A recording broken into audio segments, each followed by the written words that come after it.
And we're live. Hooray! We did it. We're here. Sorry, it's my fault this time. Sorry, guys. No, it's fine. No, it's okay. All good. Hey, did anyone watch Evo last week? No. Yep, I watched most of the finals. I watched the Dragon Ball Z finals, That was really good. which were ridiculously good.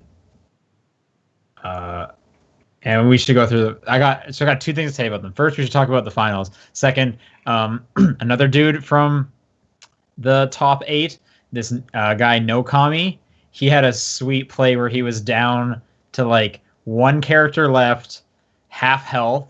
The other guy had like all 3, and he still ended up winning the round. Like, it was this crazy comeback. That one was pretty awesome. I thought you were going to talk about summoning Shenron twice. So that was the finals. I was that's like the second one. So yeah, Paul, did you hear about any of this? No. Okay, let me tell you the story, because it was like perfect from like a dramatic standpoint. Like everything you would want it to have happened. Leave me a tale. I'm going to close my eyes and imagine it as we go. Okay, right. So, and feel free to correct me, John, because I don't follow any esports fighting game stuff. So I this is just what I picked up on from Twitter as I was going through and watching. Yep. So there was Sonic Fox, who is a furry, and Goichi. So Sonic Fox is American, Goichi is Japanese. They're kind of seen as like the top 2 Dragon Ball fighters. Yep. And so people expected them to be in the finals, and that's how it happened. And so they met each other in the winners finals, and Sonic Fox destroyed Goichi. Winner semis. Well, I think sorry, you are right. Yeah, because it goes semis, winners finals, and there's a losers finals, then there's grand finals. Yeah, you're totally right. Yeah. So they met each other in winners finals. Sonic Fox destroys Goichi, which sends him down to the losers finals. Then Goichi fights his way through all of the losers finals, wins the losers finals to get to enter into the grand finals. So now it's Sonic Fox versus Goichi again, but Sonic Fox only has to win once because he hasn't lost yet, and Goichi needs to win twice because you have to lose 2 times to be eliminated. Yeah, but it's best of 3 per point basically. So yeah, and during that first winners finals round, Goichi summoned Shenron, which like never happens. That is such a rare thing. For those who don't know Dragon Ball FighterZ, you need to land like, isn't it like 7 combos that are 7 hits and up each one? Then you need to have 7 bars of meter and land a combo after that to summon Shenron. And then when summoning Shenron allows you to like bring a character back, get full health on one of your characters, get another burst mode, and I forget what the 4th one is. Bring all characters back. Make me invincible, I think, is the last one, which basically gives you the effect of burst. Your health starts regenerating. Well, then there has to be a 4th, because there is one it's regain your health, get an extra burst meter, so you have 2. Bring my friends back, or make me invincible, which lets your health regenerate. Okay.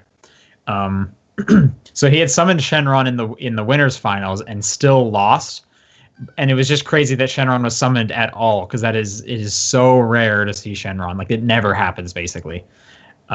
It's just like a joke almost in the game. Like, what, they just put this in here because it's fun. It'll never happen though. Anyway, so Goichi battles his way through the losers finals, back into grand finals, and destroys Sonic Fox immediately. So now they're like level. Now they both lost 1, so it comes down to like the tiebreaker.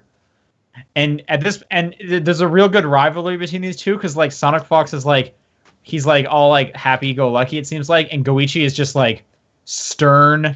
He is pissed, dagger stares, like he is super serious about this whole thing.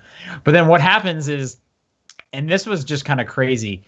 So when Sonic Fox got destroyed, when Goichi came back in, he asked for a side switch. Yeah, which everyone was like, this has been a rule, but no one's asked to switch sides since like 2011, like the arcade days.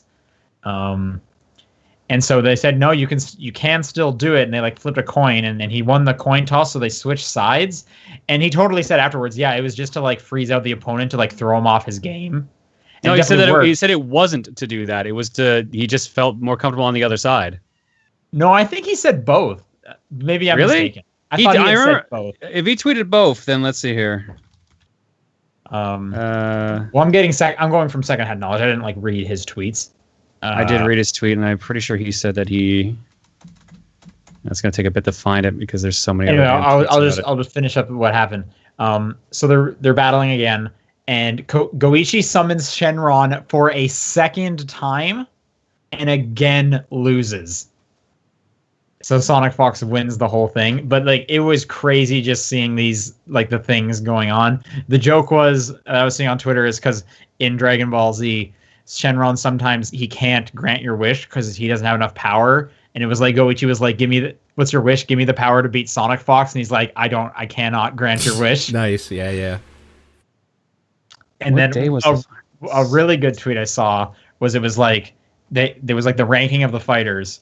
And it was everyone else from the winners 8 was at I don't know, B tier or whatever. And then Goichi, and then Sonic Fox was A tier. And then Goichi was S tier. But then Sonic Fox facing the other direction was S plus tier. Okay. Yeah. That one I thought was pretty good too. That's pretty good. Mm-hmm. Yeah.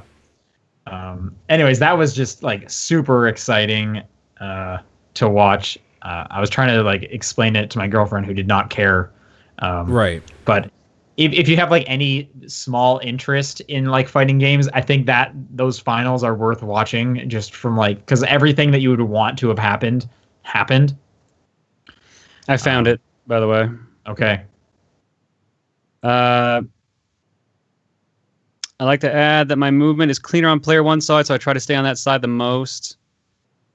Oh yeah, I usually ask for player one side everywhere. It keeps me the most content. The reason it took so long to switch sides in grand finals was because Goichi wanted to stay player one too, so we coin flip for it plus translation. Don't know why people are so uptight about this. I've also been reset in a grand finals on Evo stage without any delay in between sets and still won, so chill out with the all the backseating. I definitely call tails in the coin flips too. Yeah, had Goichi one agreed to switch right away, we'd have been in the match a lot faster. But either way, if I wanted to ice him, I'm allowed a break in between the set and would have taken it. Trust me when I say to you, Twitter, that if I intended to ice Goichi, I'd have told you. I'm not afraid to tell the truth regardless of the situation. Player one side just puts my mind at ease because I can execute better at round start, and that matters mentally a lot to me. That's all I gotta say in the matter. Since Twitter's ablaze about this, I also don't give a fuck what you think if it was a low blow, whether it was intentional or not, because I'm walking home with an Evo medal trophy and 15K richer. Yeah. Right on. I had heard, I think Tekken does it, where you can hook up 2 monitors so that you're both on the left side. And it mirrors. Maybe it wasn't Tekken. I was just listening to a podcast and they mentioned one of the there was a fighting game out there. It was one of the more common ones. I guess it'll mirror you so that you're both on so you both look like you're on the left side, but obviously one is on the right. Yeah. Which I thought that's a very smart idea. Yeah. Yeah, cool. I could see Tekken doing it. That seems like a Tekken thing. Because I'm assuming everyone wants to be on the left side because they're used to being player one. Yeah. Yeah, probably. Anyway, that was a fun thing. You watched the rest of it, John? Any other highlights you want to mention? I didn't get to catch Street Fighter because it was so late in the night. Right. What else did I watch? Tekken finals were pretty good. Nice back and forth on that. What else was even on that day? Was Tekken right before Dragon Ball? Yes. I think it was, yeah, because I remember Dragon Ball started late, so I actually ended up watching the Tekken finals, and I was just like, this isn't Dragon Ball. Where's my Dragon Ball? Everything went real late. So I think Street Fighter was supposed to be on ESPN and it never happened because it was midnight Eastern or something crazy like that when it finally happened. Yeah, that sounds about right. Midnight Eastern, yeah, because it ended around. It started at Dragon Ball started at 6 as opposed to it was 5 as opposed to 4, I think, and then it went on for 3 hours. Yeah. Because pretty much every set went the distance, so it took quite a while. It pretty much used up all of its time. Right. Yeah, it was good. It was the first time I tuned in for that much Evo. First time I know a game well enough. I guess besides Smash, but I kind of just don't care. Anyway, Evo was cool. Cool. Let's do a video game podcast, though. Enough talk about video games. Let's move on to video games. Okay. It is August 10th. I'm Sean Booker. I'm Paul Fleck. I'm John Wheeler. And this is the Top Down Perspective. Yeah, I was waiting for that part first. Yeah. You threw me off. All right, Paul, why don't you talk about what you've been playing? Yeah, I've been playing We Happy Few. And so this is a game that came out a few years ago in early access, and people promptly said, "Oh, this sucks," and then forgot about. Right, they said this is not what the trailer made it seem like. This is not what the trailer made it seem like. So I am happy to say that as of right now, this is more like what the trailer made it seem like. However, right. There is still that weird survival element built on top that seems like it's maybe just thrown in there for nothing now. Like, just to be annoying.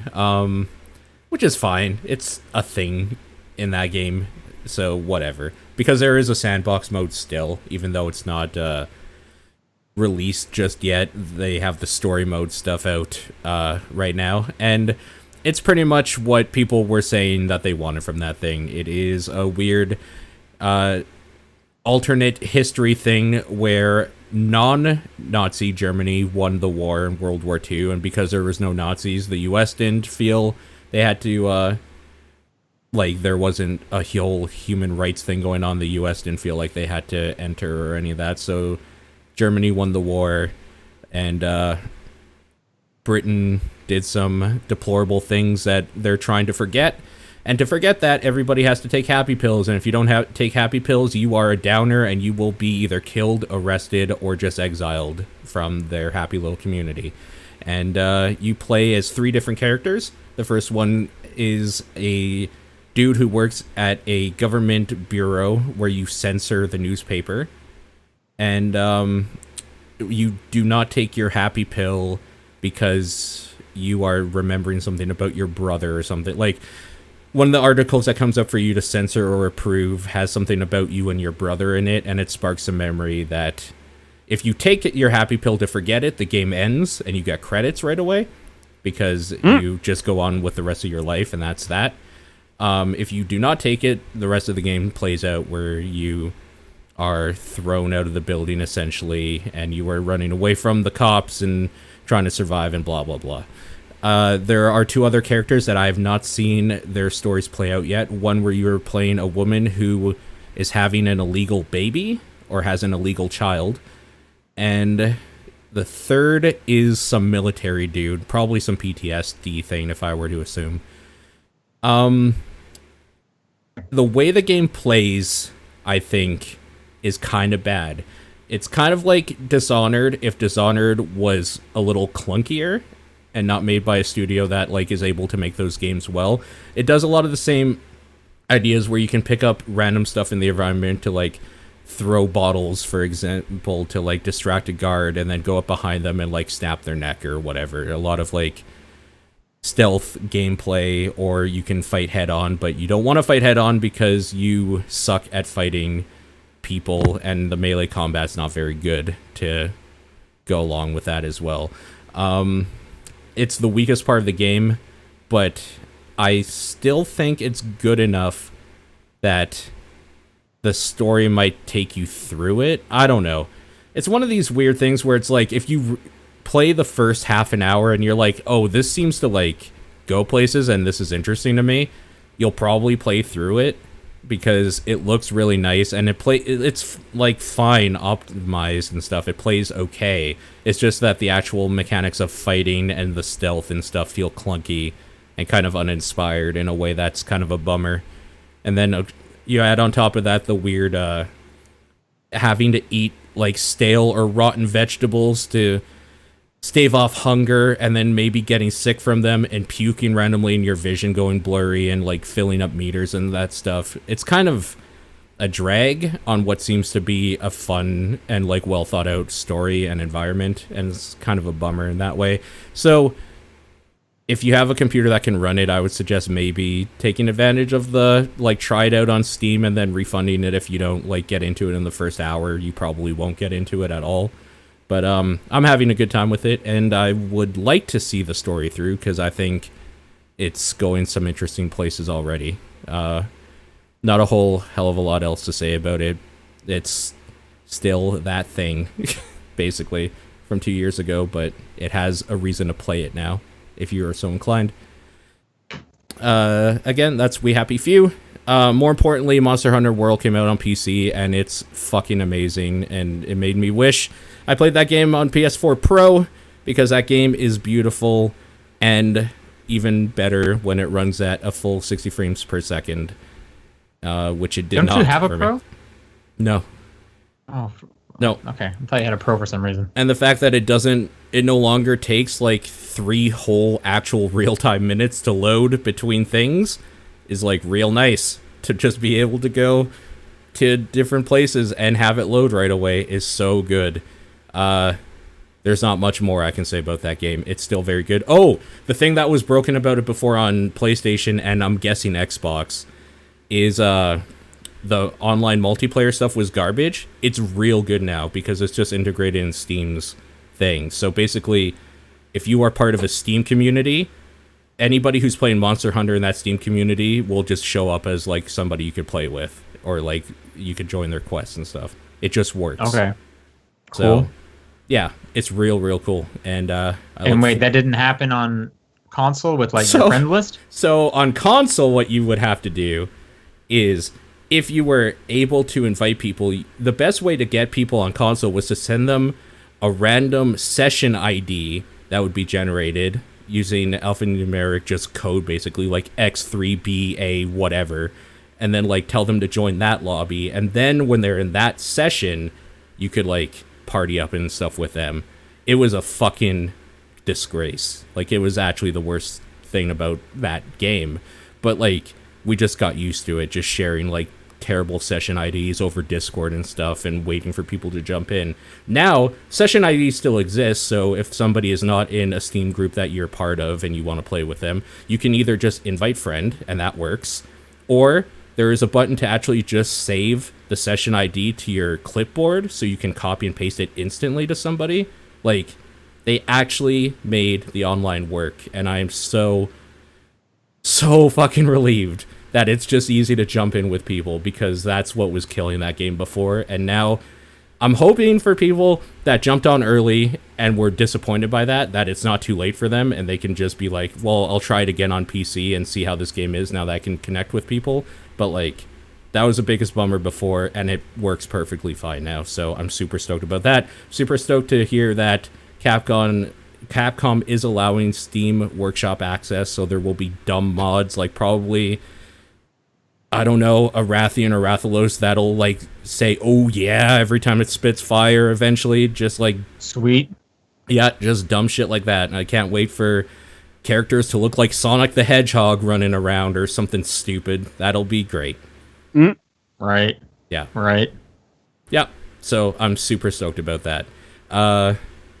So if anybody listening to this wants to play Monster Hunter World on PC, you know who to hit up. That's all I've been playing. All right, John? Still working through Kingdom Hearts 1 with Reese. We're roughly at the point where I stopped playing back when the game was newer. So right now I'm in Halloween Town. Okay. I think I stopped just on Captain Hook's ship, which should be the next stage after that. It's all right. Liking it more? I'm liking it a little bit more now that it's not as stiff. So I didn't realize that Final Mix had a bunch of changes to the like actual difficulty of the game. Apparently, like Final Mix mode straight up has you doing less damage and taking more.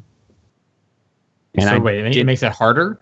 Yeah, which That I didn't doesn't realize. sound good. That's what we were confused about at first. So we loaded up it's the PS4 version, and it's like, all right, do you want to do beginner mode, Final Mix normal, or Final Mix Climax, which is the ridiculously hard one?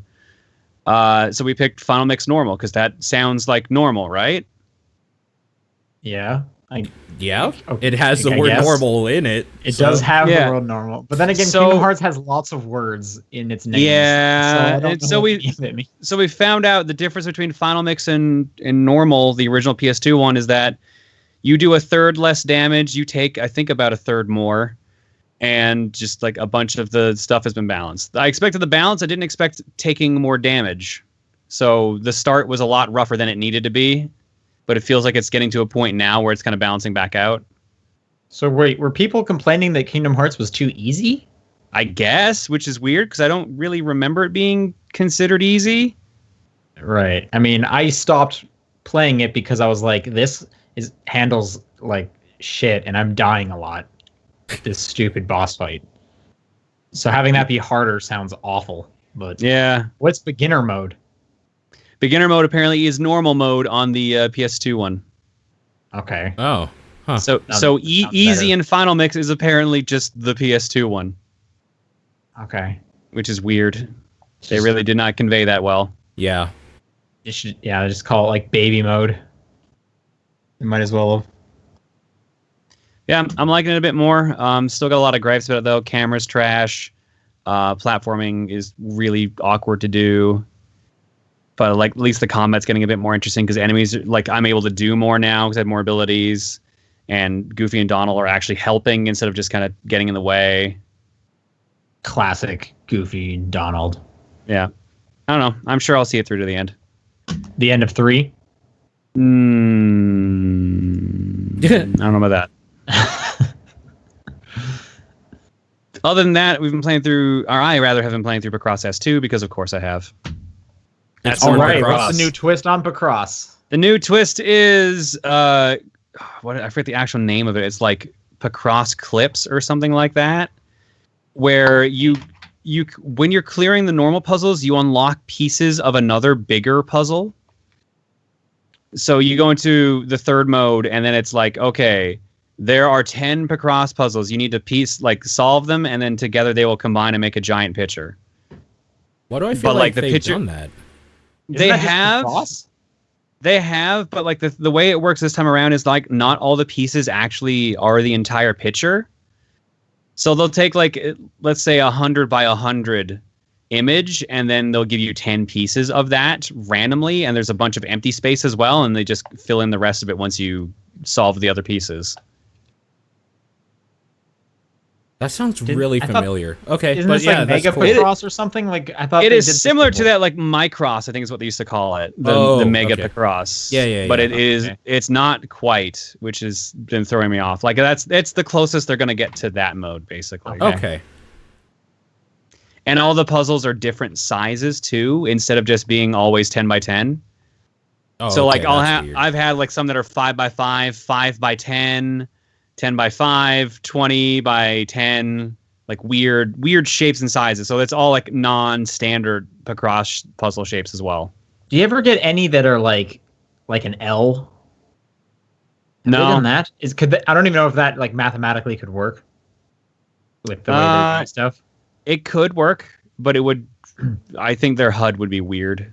Like a big H. You know what I mean? They haven't done that, but they could. All right. Picross 3D Round 2 is my favorite. I know, Sean. That's the best one. You mention it every it's time. Really good. Yeah. Well, because they keep not putting out 3D Picross games. Well, because it's HAL that makes those, and they're busy making Kirby and DLC for Kirby. True. Yep. That's all I played. All right, I played a few things. I finished up Overcooked 2. Okay, cool.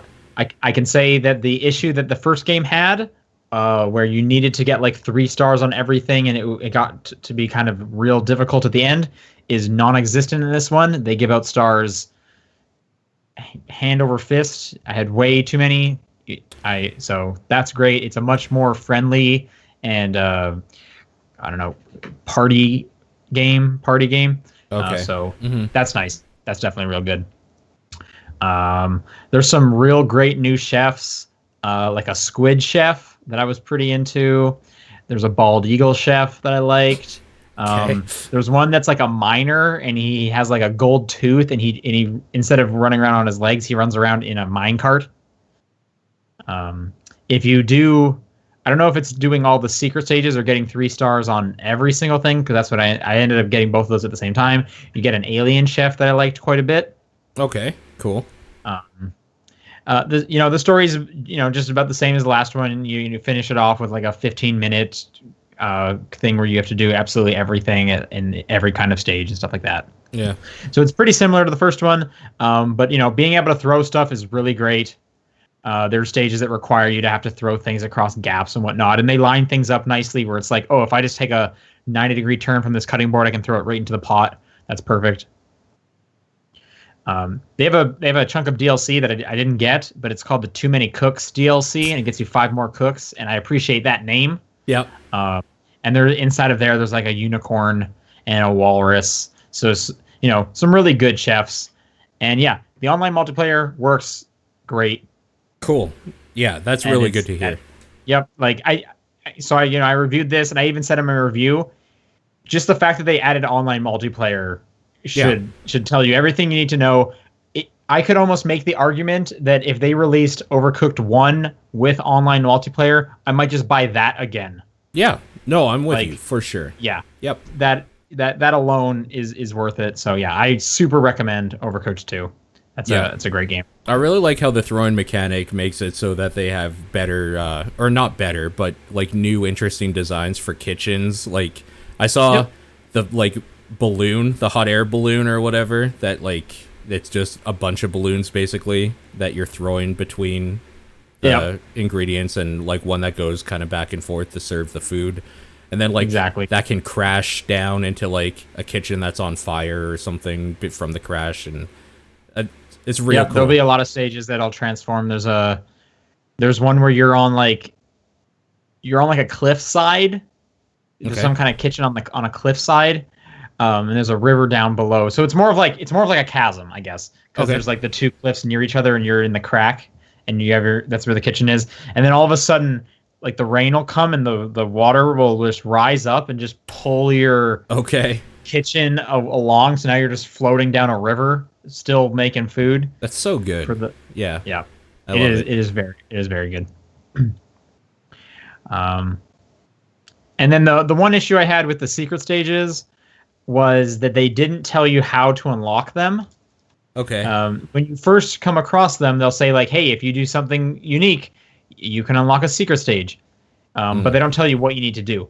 And that sucks for 2 reasons. One, I would have loved if they had just told me, because having like sub objectives is a totally that's a thing in video games. Yeah. And that makes me want to go back like, oh man, I got the main objective, but I want to get the bonus objective to unlock the new stage.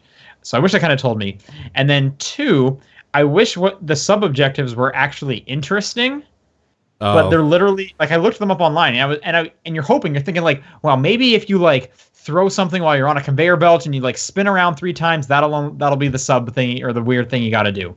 Yeah. No, it's literally just like, hey, make sure you get 1,000 points this time, or make sure you get a 7 times combo. Like they're the least interesting sub missions ever. See, I was thinking something just along the lines of like a meat eaters only like submission or whatever, where you like, even though people are saying they want a salad, you're gonna give everybody steaks. That's all you're making. Yeah, like something unique. Like you have to like go out of your way a little bit and do something. That would have been pretty interesting. But no, it's literally just like, that's just like get a higher score on this one. Overcooked 3. I'm calling it right now. That's what they're gonna add. 3. Yeah, and also, so the way to know where you can get a secret mission is there will be a flagpole on all the levels that is black on the top, but if it's flashing white, you can get a secret mission out of that one. The game never tells you this. And I never noticed this flashing flagpole until I looked it up. What are the secret objectives I'm missing out on? Like, I don't get why they're hiding these things. They're not even that cool of things to be hiding. Like, yeah, if they were a little cooler, I could see it being like, oh, this is a like cute little secret that the community is like sharing and stuff. But the fact that it's like get 1,000 points, like, come on, just put that on my achievement menu or whatever. Yeah. Anyway, but like, just look those up and then you get access to a few more stages, and that part's fine. Yeah. I still had a total blast. I had 4 people over. We did the whole kitchen. It was great. It was super good. What did you use for controllers? A Pro controller and the... So I have it on Xbox. Oh, you have it on Xbox. That's right. I thought you got it on so I use Switch for some reason. Yeah. I use 4 Xbox controllers. Yeah. Okay. Apart from that, I started playing Ruiner because that's on Xbox Gold. No, Game Pass. Yeah, Probably. Yeah. Game Pass. Yeah. What do you think? That game is cool. It's hard. That is a That's a hard game. Oh, I haven't gotten to like anything super hard yet, but I'm not too far into it. I'm maybe like an hour or two. Oh, but I just love like the look of it. Yeah. And I guess actually that's not true. There are parts I like the look of and parts I don't. When you're in the little overworld, like the city, and it's like all neon and cyberpunk, with kind of like some like Mad Max tones, because like, you know, none of the guys are wearing shirts and they look like Mad Max crazy people. Sure. That part looks awesome with all the neon. I love the aesthetic there. Yep. You wear just like a Daft Punk helmet that has weird words on it all the time, and people are like jacking into your head, telling you to like find your brother or kill him, hack the door. Like it is such a cool aesthetic and everything to it. I don't like the mission areas that I've been to so far. Yeah. Because it seems one after another. It's like, well, here's another like machine factory. And now here's another machining factory, and here's a blue machining factory. And they're all glowing red, so your retinas won't see the same after you're done playing. Haven't had that issue, but yeah, I could definitely, I could see that. The gameplay's a little samey. Totally. Yeah. So it's So for those who don't know what Ruiner is, it's a dual joystick shooter, I guess. You have melee attacks too. And you're constantly upgrading. There's like a heavy emphasis on the skill tree and whatnot, and like there's execution moves and stuff you're doing to these enemies. But I just feel like it's kind of the actual dual joystick shooting itself is a little, like I said, samey. It's like the same kind of enemies a lot of the time. Yeah. I don't have to do any like crazy dashes out of the way for the most part. You do have a dash and you can throw up shields and stuff. Yeah. But I don't know. For some reason, it's just kind of not doing it like some other dual joystick shooters have done to me, which is a bummer because I love the world. Like I said, I love going around and like finding all these robotic cats that are spying on people for the government and hacking them and stuff like that. Like it has such a cool style to it. Totally. I wish I enjoyed playing it a bit more. Yeah. But great game for free. Sure. For sure. So definitely check it out. It's like a really slower cool Hotline Miami for anybody who wants, like, it's not not like a way not frantic. Yeah. And then the last game I played, the big release of the week, is Dead Cells. That came out of early access, and I am playing it on Switch. Mm-hmm. And I love this game so much. Yeah, I am having such a good time with it. I haven't played this game since probably summer of last year. I specifically stayed away from it because I just wanted to get the full game when I was done with it. And I'm glad I did, because having to repeat some of these unlocks would have been annoying.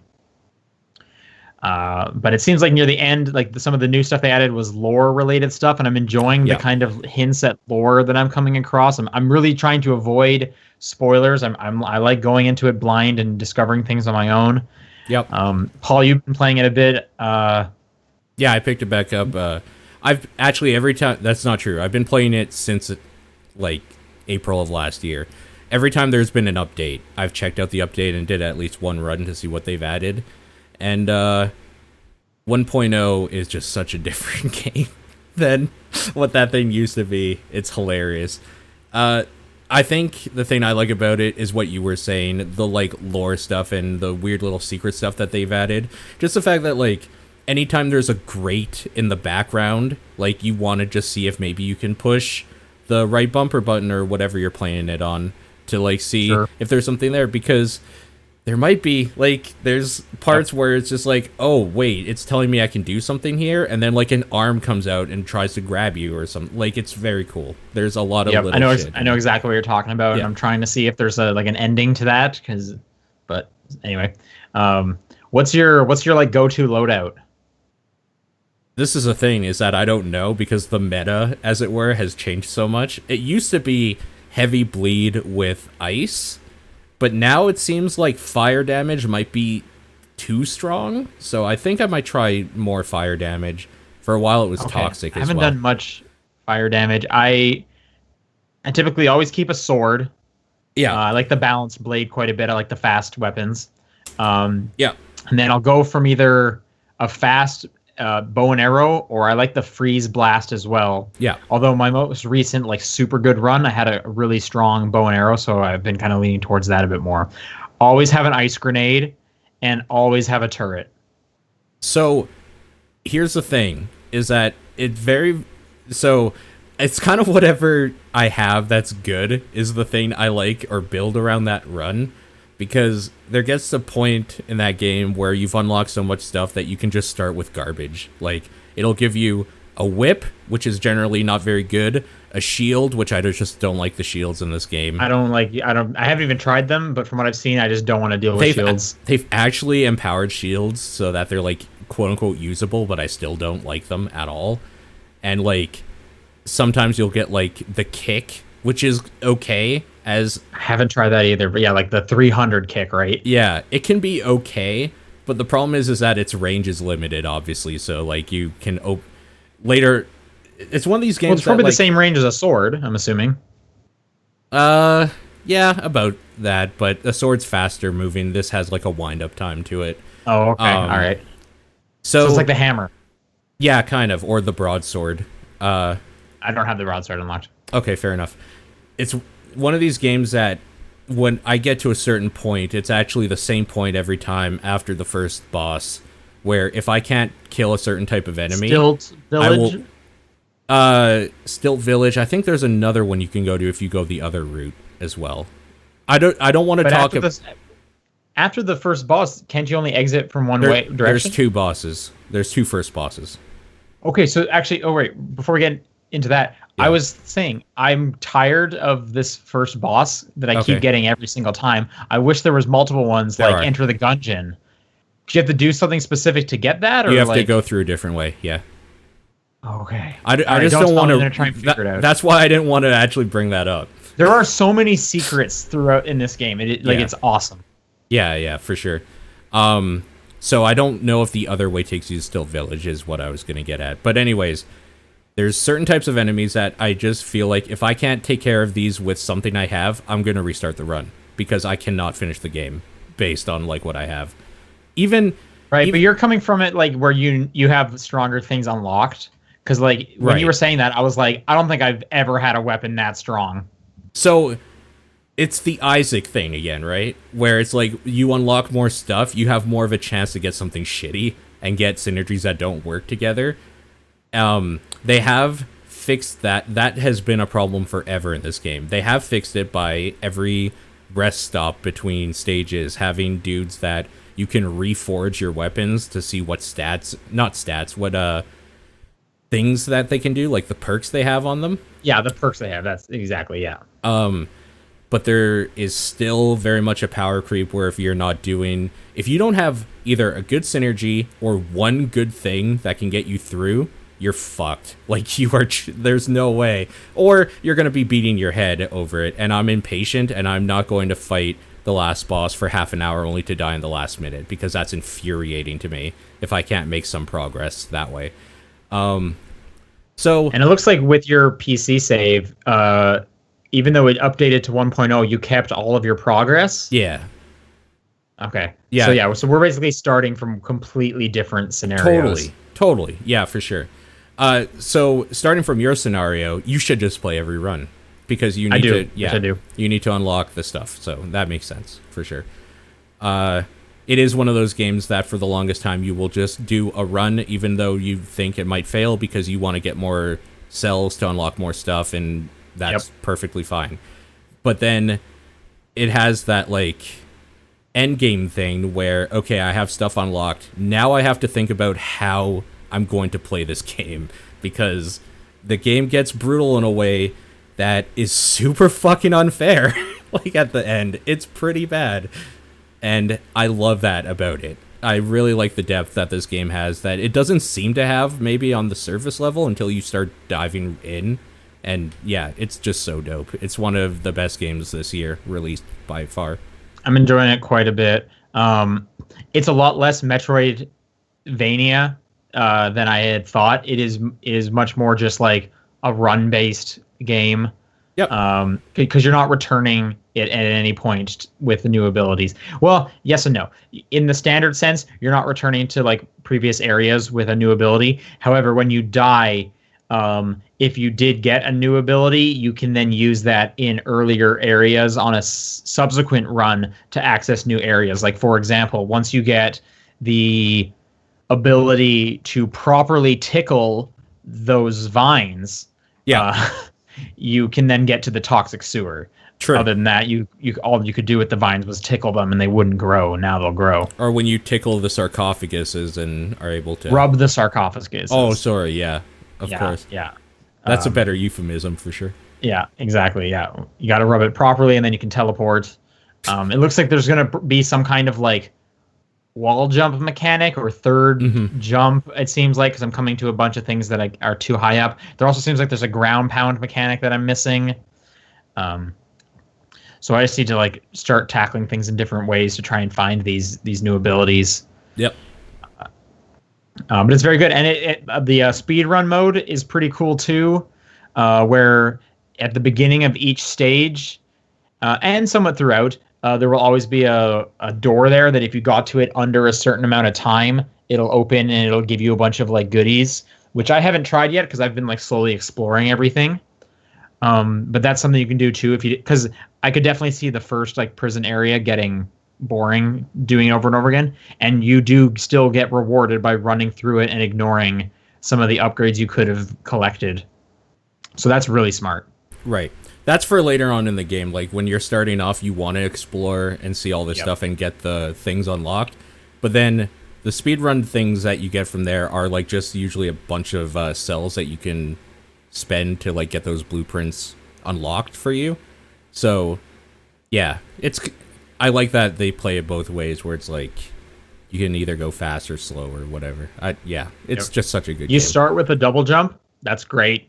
That's the best game mechanic right there, and you start with it. So that's awesome. I think your dude looks cool with the flame head. Yep. I like all the little like emotes he'll do, or he'll like shrug sometimes. He gives a lot of good like double thumbs up. There's one character I find where he will always just flip him off, which is funny. It is super good. Again, I'm playing on the Switch. I have seen some of the frame issues people have been talking about, only more so in the subsequent, like the later areas, when the enemies get bigger and the attacks get bigger.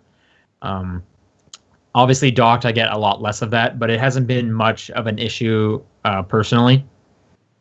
Okay. So I would still recommend the Switch one. It's great having it on the go, obviously. Yeah. John, any interest in Dead Cells? Yeah, I was going to pick up the physical copy, though, which drops in like a week or two from now. Oh, that's right. On Switch or what? Yeah, Switch. Yeah, that's weird that one's coming out later. I honestly thought it was the same time, so I went to EB and they were like, "No, you got weeks." Yeah, which works out because by then I can get through Picross. Sure. Actually, is it a week from now or is it the 21st? Because that number's in my head for some reason. I think it's the 21st. I think it's 2 weeks from now. Okay. I mean, I guess if the digital one could go out sooner, they might as well do that. So. I tried the Twitch integration, and it's fucking great. Oh, yes, I watched you do that. I was actually going to start playing it, but then when you said I'm going to try that, I was like, I should see what this is. Please talk about that. Yeah. So, first of all, it has the standard Twitch integration of how does chat want to fuck over the streamer? Like, does the next level maybe everything is, like, invisible or really hard to see until it's, like, in a position to kill you? Thanks for that, by the way. But more importantly, it gives you this dove that they call the chicken that follows you around. Captain Chicken, right? The Captain Chicken. And people in chat can say, pick me or whatever, and it'll choose from the pool of people that want to be the chicken. And for that stage, their username is attached to that chicken, and it's just a white bird. Like, it looks like a dove, like you said. Yeah, it's just a white bird. But anytime you at somebody or at the streamer in chat, it'll appear in game as if the chicken's talking to the character. Yeah, whatever you type, that'll just pop up. Whatever you type, whatever, this bird will just say that. And this bird can heal you, and actually, if you try to heal yourself, you just won't until the bird says you can, basically, for whatever reason, which is like kind of terrible. And the bird's able to just like do a few other like nifty little things throughout the I level. think that Like, was about it from what I remember seeing. Some the options, chat yeah. telling us what it could do. The other Twitch stuff was like, so one of the cool things, the way you upgrade your abilities, is you'll find these scrolls throughout the game, and it'll be like upgrade one of your 3 colors, and the colors are red, purple, and green, and they reference red is brutality, and that's usually like your melee attack, so like a sword or whatever. Purple is tactics, and that's usually your ranged weapon, or a trap, and or like a turret. You know, I always do the turret. Yeah. And then green is like survive or something like that, and that's usually a shield.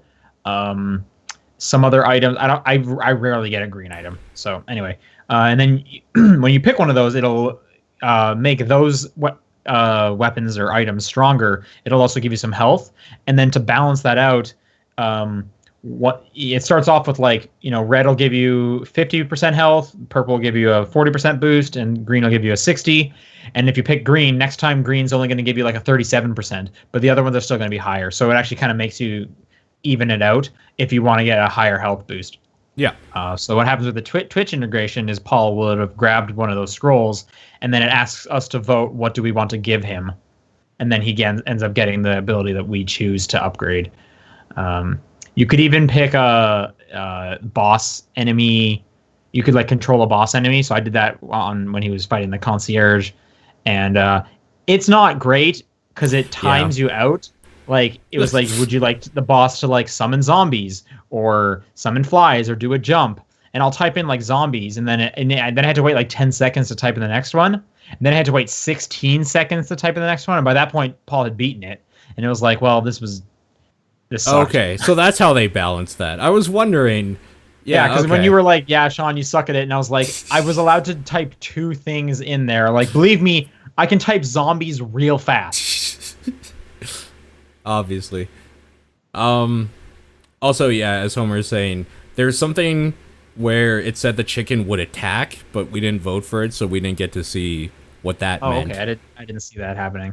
Yeah, we didn't see what that meant, so.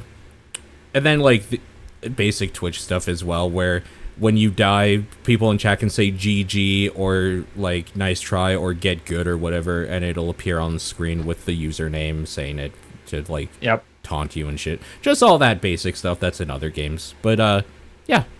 Also, it just works really well from, like, the side if you are the streamer, because you don't have to do any weird thing like putting in a stream key or you're identifying stuff. You just, like, click the, like, attach Dead Cells to my thing. It'll bring up a browser for you, and then you just, like, sign into Twitch, and it works. So, like, it's flawless. And then it gives you all the options, which I didn't go through one by one. I probably should have, so I could talk more about them, but I think it's cool. It's a really neat game. Yeah, I'm having so much fun with Dead Cells. Like, I haven't been this hooked on a game since like God of War earlier this year, but it's just constantly like, I want to play more of it. I want to see more of it. I cannot recommend Dead Cells enough. Very good. Yep. That's all I played. Let's do some news. Yeah, I grabbed a quick thing for news. Hearthstone, the Boomsday project expansion is out. Added some cards as you would expect, including legendary spells. Added some new keywords. One keyword being magnetic, which is basically any magnetic card. If you play to the left of the thing you want to magnetize it onto, that creature that's already in play will get the stats bonus of the card you played. So that'll be anything that Zintex, like maybe Rush or Taunt or whatever, plus their health and attack bonuses and all that sort of stuff, just to kind of as like a buff, basically a new sort of buff. They also added Omega cards, which are cards that will do a thing as normal, but then will be more powerful if you play them when you have full mana, which is 10 mana crystals. An example of this is like a card that is like a 4/6 or whatever, but it will gain 10 damage if you play it Omega, if you play like the Omega version of it or whatever.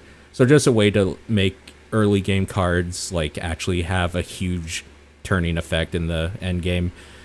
And single player content called Puzzle Labs coming August 21st, which sounds like it'll just be a bunch of puzzle boards to like do. So that seems really cool for people that are interested in Hearthstone. Cool. This next one actually we should tie in to QuakeCon. But both Doom and Rage are now on Game Pass. Yep. So that's cool. Doom's great. It is very good. Yep. So play one of those games. Yeah. I didn't watch the whole keynote. I know you did, Paul. Do you want to talk about some QuakeCon announcements? Yeah. So Quake Champions is now free to play. They took it's no longer like the early access. If you pay now, you'll get all heroes now and future heroes or whatever that you can pick for free. That still exists if you want to give them money, but you can just jump in the free to play version with their rotation and stuff like that. So that is out as of now. What else was there? There was some ESO stuff. I wrote it down, but I can't remember. Oh, actually, speaking of ESO, it's a free weekend on Xbox for ESO, the new expansion. Okay. So if you're into that, as well as Onrush. Onrush is free this weekend on Xbox. Oh, that's cool. Which that's it. Like, check out Onrush. I like that game a lot, and they need players. That's cool, but that is a bummer that has a free weekend so close to it being released. Because that, yep, yeah, yeah, a bunch of like Elder Scrolls Online stuff. The new expansion with werewolves not looking like that impressive to me personally, but whatever. The Murkmire stuff that apparently goes more into like Argonians and their whole world seems neat, at least. I guess, if you're into that, but I'm not into that game, so I kind of didn't care. Rage 2 looks fucking phenomenal. Like, I was actually really impressed at the fact that it's not just a desert wasteland. There's, like, other part... It seems like it's taking place in that world where nature is starting to, like, grow back in some areas, so there's seems to be, like, a swampy area. There was, like, a bamboo forest that they showed off some stuff going into, and then... There's like a lab part with a quest that the guy was on or whatever, different factions and all that sort of stuff. It looks like it has the personality that the first one didn't, which is a huge plus. So I'm hopeful. I'm hopeful that thing is actually pretty good because it couldn't be worse than Rage. So at least it has that going for it. You could get worse than Rage. Rage if it doesn't, is not the worst game. If it doesn't work at all, it'll be worse than Rage, basically at this point. Other than that, I basically, like, my fucking mind was blown at what they shown for Doom Eternal, which I keep calling Hell on Earth because that's what it is, but whatever. So, should we talk about Doom then, I guess? Yeah, this is what I heard the most stuff about. Doom Eternal. You didn't see it? I didn't watch it, no. Okay, so the main takeaway, right, is that they have a grappling hook in the game attached to the super shotgun, and it's the best thing in gaming ever. That's all I have to say about that. Some high praise. Yeah, super shotgun is still... The super shotgun is fucking meaty and great, but now it has a grappling hook that you can pull yourself to enemies and let go of the grappling hook to fly up in the air and, like, pivot in the air to land on another enemy and do crazy shit that makes that game look like it is the perfect sequel to a game that did crazy shit a couple years ago. Right. I hear it's coming to Switch as well. Yep. Great. So that's cool. And they Dark Souls'd it, where you can play a team of, like, baddies to invade a Doom guy's game who's playing through to, like, try to kill him. That seems weird. That's a thing you can do, I guess. Yeah, I don't know. It's hard to just, like, talk about in a, like, formal way of what makes it look good. It's more Doom, and it looks like a bigger version of it, basically. I like that they made it so when you are shooting enemies, you are, like, tearing chunks out of them. Like, you are seeing their flesh and, like, just chunks of meat get shot, like, away from them as you're tearing them down and stuff. It's real. Gross. It's fucking great. It's really good. It's exactly what you would want from a Doom follow-up. I was wondering how they would do it because the first one was so good, and they did it. It's, I mean, I hope that it runs well and that all these things don't like make it just unoptimized garbage, but I think it'll be pretty great, and I look forward to seeing more from it personally. Was that it for QuakeCon? I feel like they're doing some tournament thing for the card game. Oh, there's a new cards coming for the card game, the Elder Scrolls card game, and that card game's fine, but I don't care. Okay. All right, moving on. Discord is starting a curated storefront. Sure. Which I think makes sense. It seems like it was kind of going towards that. Yep. At the moment, it's going to be launching with the following games: Dead Cells, Frostpunk, Omen Sight, Into the Breach, Spellforce 3, The Banner Saga 3, Pillars of Eternity 2, Hollow Knight, Moonlighter, This is the Police 2, and Starbound. Looks like they're also going to have a First on Discord initiative with a 90-day exclusivity window. So it's kind of interesting. And Discord's Nitro subscription model will get you free games. Because everything gets you free games if you subscribe to it. Yep. So that's kind of cool. We have a voice actor for Sonic in the Sonic the Hedgehog movie that apparently has begun filming, I think I heard. Yes.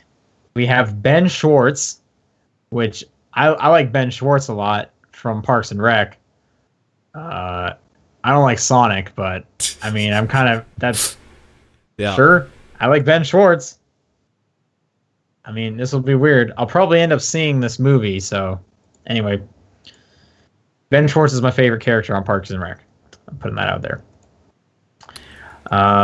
Swery's game company, White Owls, announced their first game called The Missing, JJ Macfield and the Island of Memories. And it's coming out this year, which seems real fast. There's a website that has like 3 screenshots up about it. The art style seems kind of cool, but we don't know anything really about this game. It's side-scrolling, I guess. I'm sure it'll be weird. There's like a church, and there's stained glass, and it looks like there's a moose priest in there. Yep. So I'm expecting some weird sweary stuff. There's a lot of owls. I'm, cautiously optimistic. They're also doing that cat game as well, aren't they? What was that called? Yeah. The Secret Life or something like that? Right. Okay. I'm surprised this game's coming out so soon.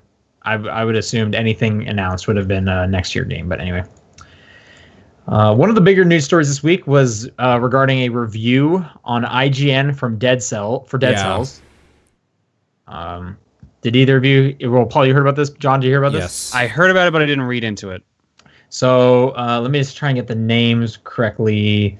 There was a YouTuber under the YouTube channel called Boomstick Gaming that put out a video review of Dead Cells, and then IGN put out a video review of Dead Cells, and apparently IGN plagiarized Mr. Boomstick's review, and he put up a video which I'd recommend watching on his channel, kind of saying, "Hey, they plagiarized my review. Here's my evidence." And it's like 4 minutes long where he's comparing the two. And it kind of starts off with like, okay, I mean, they're using some like, same adjectives and stuff. But I mean, there's only so much, you would call this kind of Metroidvania-esque. You would call it fast and fluid. These are just kind of words that, were probably in the press release. But by the end of it, you're like, that was literally just the sentence you made. Like that person just took that last like conclusion paragraph from you and stuff. Pretty crazy. Trying to find the reviewer from IGN's name as well, but it's not in this article. Alex K is the guy behind Boomstick Gaming. And yeah, they don't give me the name of the other guy. Anyway, the other guy has been let go, and IGN put out a pretty swift statement saying that this is not acceptable. They're taking down that review. They are going to review it from a different person as soon as possible and put that review back up. And I think I even heard that they are reaching out to this guy for some kind of like compensation and whatnot for from all like the ad money that they would have been getting from his, journalism. Sure. Basically. So it seems like IGN is doing the right thing, but it's just crazy that this happened. Especially because the guy who plagiarized it was like their main Nintendo guy, I believe. He was a Nintendo editor, yeah. He was the host of the NVC podcast. His name was Philip. Okay, yes, that sounds correct. Yeah, it wasn't just like a random person or a freelancer or someone new. This person had been at IGN for a bit. Yeah. This is insane. But shit like that happens. I'm sure that person will never get a job as in the game industry again. That's a hard one. That's a hard one. Yeah. Speaking of Dead Cells on Switch, specifically, as I mentioned earlier, there are the frame rate issues and whatnot, and the developer is known about it. They've come out and said that is currently their first priority going forward, is fixing the Switch version, but they said it won't come anywhere before like November, so don't look for that anytime soon, unfortunately. But at least they're going to fix it, I guess. Yeah, for sure. We also got some news on God of War's New Game Plus, which is coming August 20th. Not only is it going to be harder, but there's going to be new enemies that will have new tactics, a whole new tier of equipment and loot you can get, which is super exciting. I don't think I'm going to play it again, but that seems like good things to put in New Game Plus. You can now skip cutscenes, which I didn't know that was something you couldn't do. Oh, yeah. Okay. Because why would you ever want to? I mean, we played it through the first time, so of course we're not going to, but I guess if you're going... Exactly, yeah. That would kind of break the whole, like, no cuts in the motion, though, if you can skip a cutscene. Yeah, I guess I never considered it because I didn't try. Well, I guess that would probably introduce some load times. Since maybe. I'm sure those cutscenes are masking load times. Yeah, that's a good point. Probably. Anyway, again, August 20th is when New Game Plus happens. There was a Nintendo Direct. Did you guys watch this? Yes, I did. Smash Direct. Any takeaways? Yeah, Luigi's dead. Thank God. Oh, Luigi is dead. That was super weird. Guy. We did it. What was the moon thing at the end? That was Carmilla. That's a boss from the series. From Castlevania? Yeah. Okay. Yeah. For those who didn't watch, the Grim Reaper comes out and rips Luigi's soul out of his body. Yeah. And we end the trailer with a ghost Luigi and Luigi's corpse, I guess, being scared by this moon face that's crying, Camilla, I guess. So dark trailer. As it should be. Yes, the main news parts was Richter and what's the other guy's name? Yep, I got it. Oh, Simon. I was gonna wait. Simon, the two Belmonts, they are now in Smash as Echo characters. Alucard is an assist trophy, which I can't believe Alucard is not the character they went to first. But I guess he's kind of in there in some capacity as well. They have a stage where you'll be able to fight some of the monsters from Castlevania. They'll pop up. They also announced King K. Rool from Donkey Kong as a player. Yep. What else do they add? Stages can transform into other stages. Yeah, you can pick two stages and you can switch back and forth between them during the fight. Man, every time they showed that in that demo, I hope it, like, that just stop of everything while it tries to load the next stage at the last second. I hope they work that out before that's a thing. Was there a stop? I didn't notice this. Every single time. That's all I noticed during the transition. Because I was watching to see, like, how viable it is for when you're playing the game and, like, all this action. I was, like, looking at the characters and they stopped moving completely, too. Like, it's kind of a bummer. But it is kind of a bummer. I'm sure it's just one of those things that, like, it's not out yet. Like, they're working on it, so... Hopefully it's not like, well, it doesn't happen when it's docked, but it happens when it's handheld mode. Yeah. I don't know. We'll see. It's cool. I like it. That's looking like more and more of a new game, in my opinion, for sure. Yep. This seems like there's a lot going on with that game. They showed the main menu, which I don't know why that was important, but they showed off the main menu. Yep. They did that because they were teasing off the one mode they didn't show, which a lot of people are speculating is the story mode. Right. Yeah. Right. They did take time to mention that there's a sidebar on that main menu, which Yep. I thought was like, wow, are you gonna be able to like see your friends list, have like a lobby system? There's the sidebar. Apparently the sidebar is just for accessing settings. I don't know why that got like a full sentence. Because Sakurai likes technical stuff. That's why.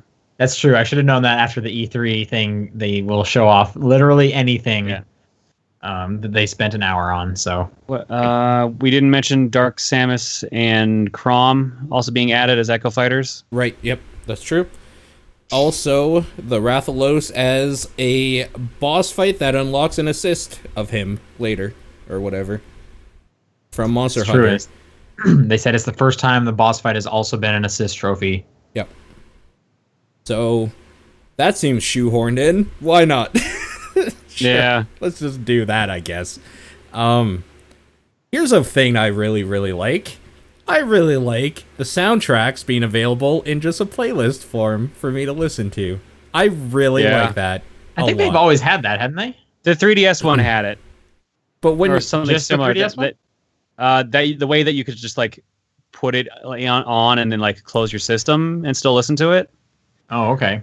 Actual playlist, I think you could make your own, but only one or something like that. Mm-hmm. Yeah, I don't remember. There were some weird restrictions to it. And all those remastered Castlevania tracks. I am stupidly excited to hear. Also, like 500 plus music tracks and over 100 stages, et cetera, et cetera. Wasn't there something that was like over 800?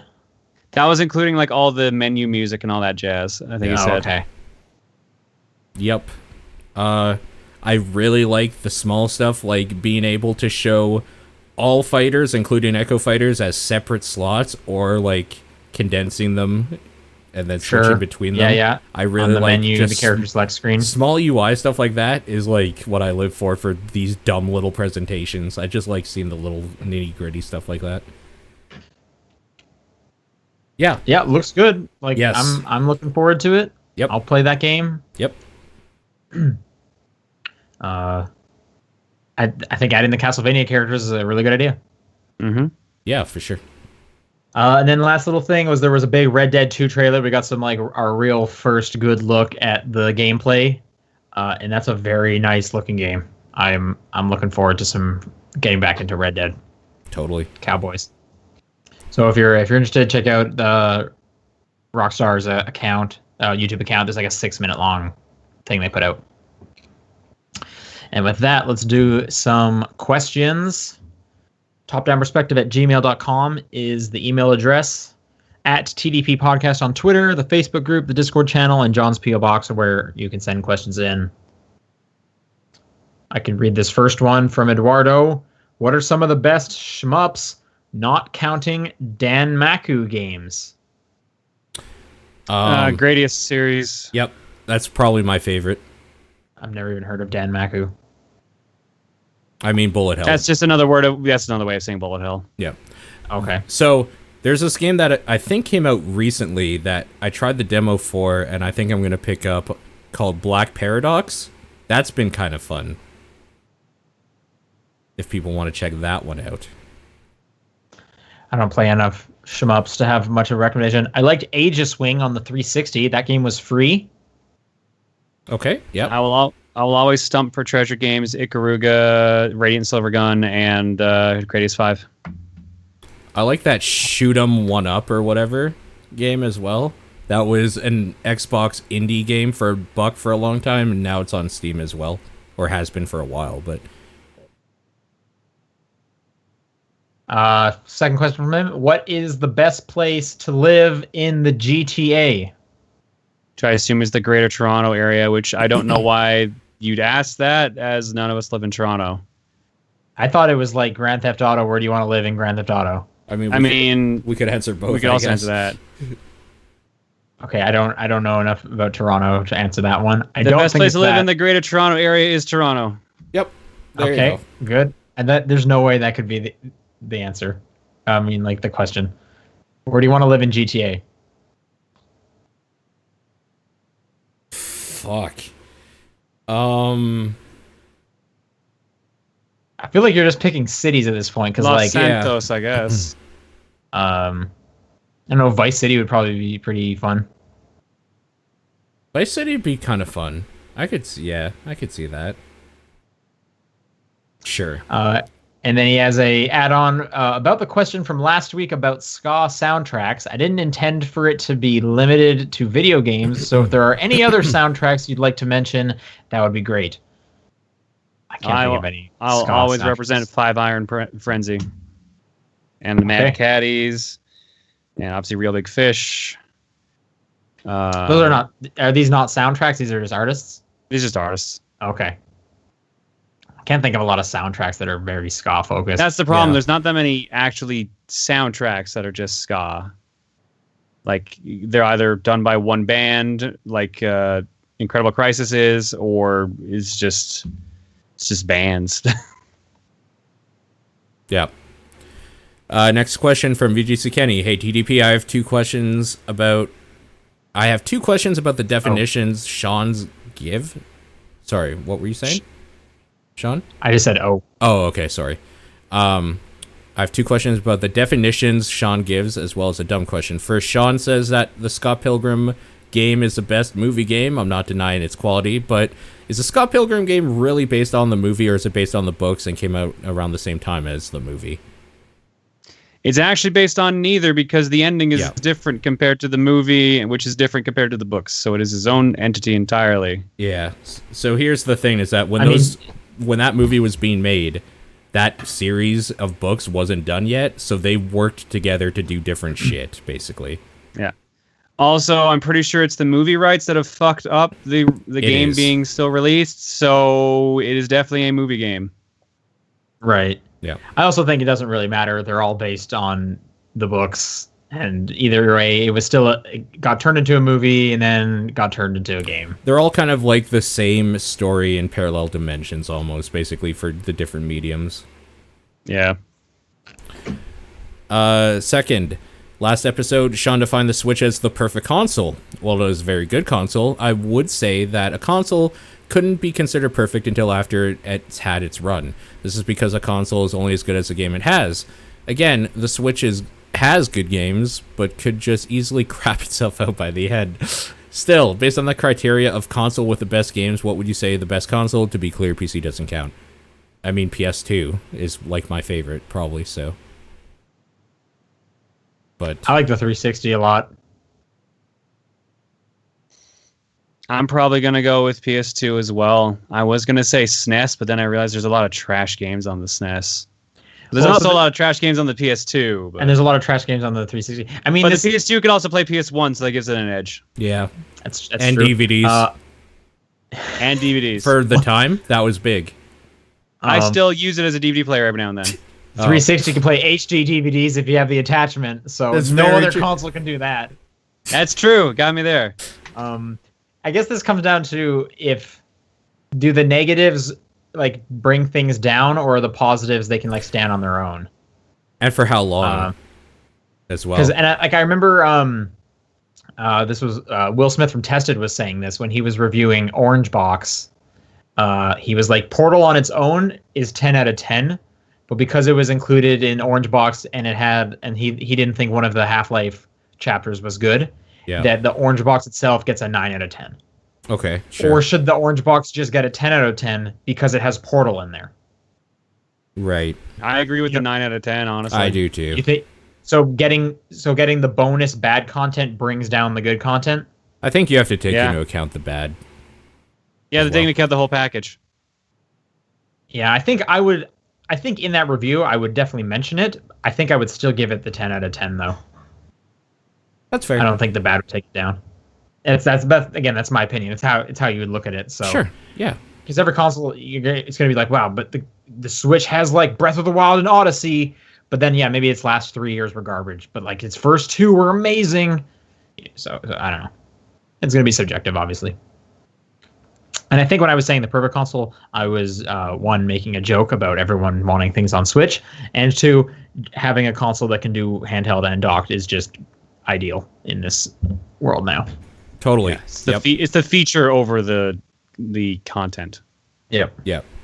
Lastly, my dumb question. I live in the Central Time Zone. Most TV stations advertise TV shows that I get as airing at one time, then going back an hour for Central, like 8/7 Central. Since Sean and Paul, I mean, all of us have lived here, but since Sean and Paul have lived in Mountain Time Zone for most of their lives, Sean now lives in Pacific. John grew up in Newfoundland with its own time zone. I figured I could ask this. Do TV stations air things at 8 Eastern and advertise as 8/7 Central, and you had to do the math from there, or did they air it later, like at 10 Eastern, when it would be 8 Mountain? I've been wondering this all my life. It's the first one. What? I'm trying to understand the second part to this. Or did they air it later, like at 10 Eastern? So instead of saying 8 Eastern, it would be 10 Eastern, which would be 8 Mountain. Like, he's asking, would they just so air it here's the actual math? answer to this question. Here's the actual answer to this question. Most TV channels have an Eastern version and a Western version. So if you're on the East Coast of North America, so like Central onwards, you'll get the Eastern slot. So like 8 Eastern, 7 Central. And if you're on the Western part, so like Alberta, Pacific, all that, you'll just get, they'll still say Eastern times, which is stupid, but it will actually air later. Yeah, but if they don't, like, I know specifically growing up, I would watch YTV a lot, and I would just, and that was Toronto, so I would just get that. They would do 8/7 Central, and I would have to do the math. Because he's asking, when they say 8, is it going to be 8 o'clock for everyone? So just, people on the East are going to get it, earlier, and then it's every hour they're going to air it. Oh, no. They're airing it at one time, and you'd have to do the math. That's I'd always know growing up, if I wanted to watch the show, I had to subtract an hour off the lower time for when it's going to show up on me. I always had to add an hour and a half because Newfoundland's a half time zone. Yeah, I was going to say Newfoundland has a half time zone. I had that 2.5 because I forgot about Atlantic. So yeah. Or no, I was right. I was right. Time zones are weird. Yep. And it's like the only one like that, and like that's the only one I know. North Korea used to be, but I think they went back. Okay. Yep. Right. Masterman7 writes in and says, here's a question I've been thinking about for a while. If you could apply the physics of any game into real life, which game would you choose? The only thing I could come up with was the Simpsons hit and run game where people who get run over by cars or other vehicles just move around in the floor for a bit and either respawn or get back up as if nothing happened. The downside, however, is that we would be stuck in a loop until the chosen one, whoever that is, gets to the next level. However, you could make the argument that some of us already do that. Food for thought. That's too deep. You can't do that to us. Okay, I was thinking about this wrong, I guess, because I was going to say Portal, because the physics of being able to, like, somehow go between 2 points instantly and have, like, gels that you could paint and bounce off of on the ground or the walls or something would be dope, but I don't think that's I don't think that's what he means. I would like to have those shoes that prevent you from getting hurt when you fall. That'd be great. I think that is what he means. Oh, Why? What do you think is what he means? Like how the game's programmed, basically. Like, how would our world's programmed, not like things in it necessarily. Well, because he mentions, people getting hit by the vehicles, so I feel like that's the equivalent of your, like, the gels. Yeah. Clearly, we should have the Lego video game physics where we can be split into pieces and then rebuild ourselves. That would that's a really actually good one. Be pretty good. I was going to say, like, Mario would be cool, being able to, like, bounce on everything and do, like, 3 front flips if I jump enough. And but I'm going to go with the Lego and being able to just build anything you want real quickly. Yep. Being a master builder. Yeah. Yeah, good answer. Final Insanity asks, I'm about to, within a day of writing this question, actually assemble a computer for the first time. While I'm nervous about messing something up in the process, deep down I'm pretty sure it'll all go fine and dandy. So here's the question. What's something in your life you were nervous about doing that ended up working out pretty okay? Like leaving my house every day. Going to university. Yeah, going to university. Moving out. I'll say moving to the States. Oh, yeah, for sure. I'll go younger than that. How about, like, asking a girl out? Yeah. Oh, Like, fuck that. yeah. That was rough Don't for even a while. bother. Yeah. I'll say I get super nervous if I'm going off like super high diving boards, like the super high ones. To the point I won't do cliff jumping. That's just too much. I have a fear of heights, so I understand. I cliff jumped once, and that made me realize I probably shouldn't do it again. Like just thinking about it makes me. Yeah, but the thing is, like, so it was a cliff jump while I was in Jamaica, and it was about a 30-foot drop. So they tell you to run and jump. So obviously you don't hit the rocks. So when you're running and jumping, like you feel great because you got all this forward momentum and it feels awesome. And then when only gravity takes over and you've lost your forward momentum, then it feels frightening because you're just shooting straight down.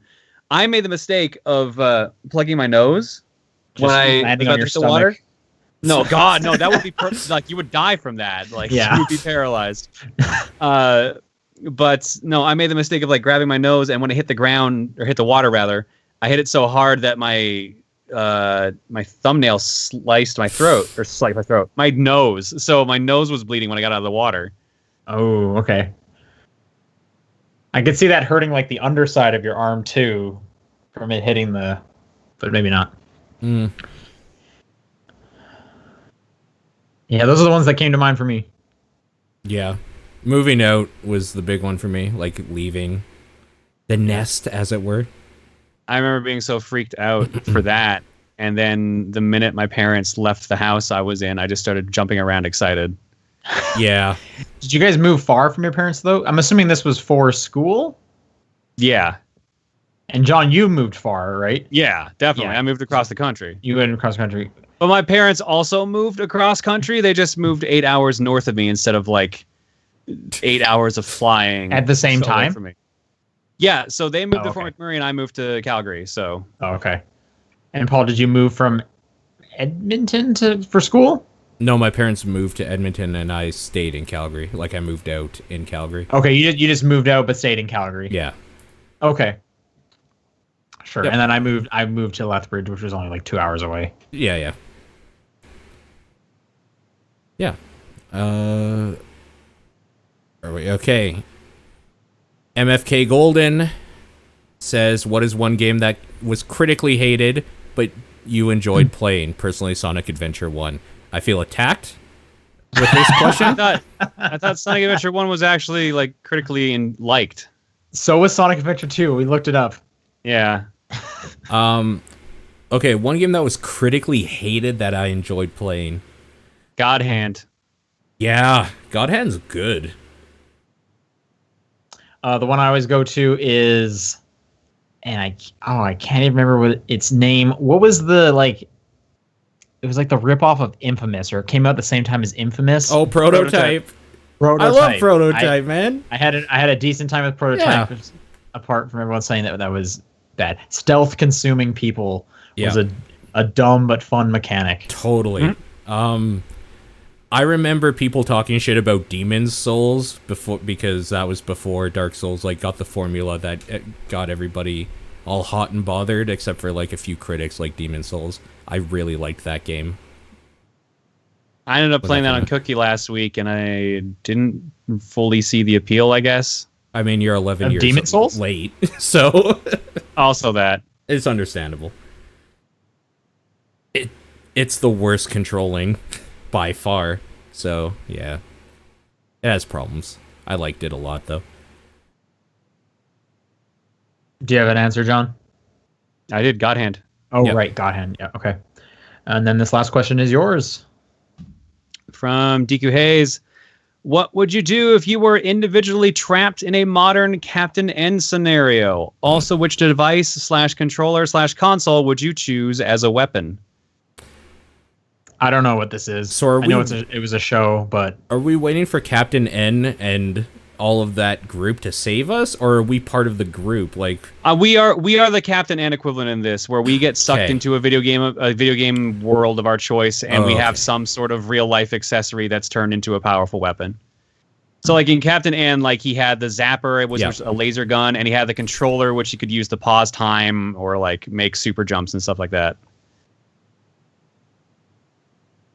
What would I would bring the Xbox 360 with me, which would red ring everyone out of existence. Would that be you as well? No, No, because I'm the one who has the control over it. Okay, all right. pretty good. I'd bring a keyboard and reprogram the world that I'm in. That would also be pretty good. I don't have a good answer. Okay, that's Pass. fair.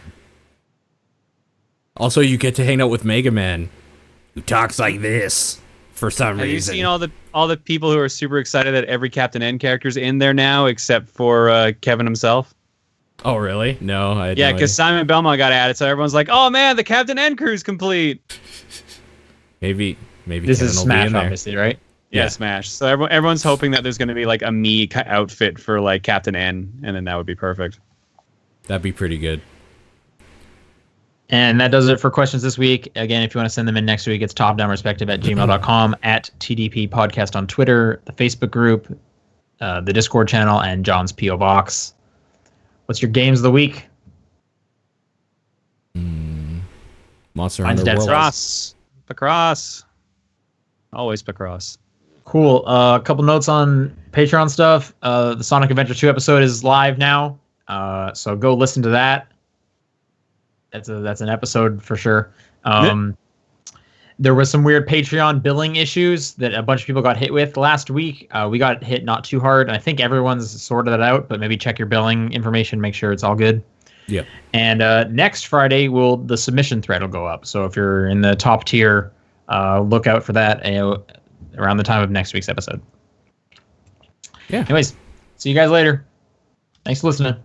Bye, everybody.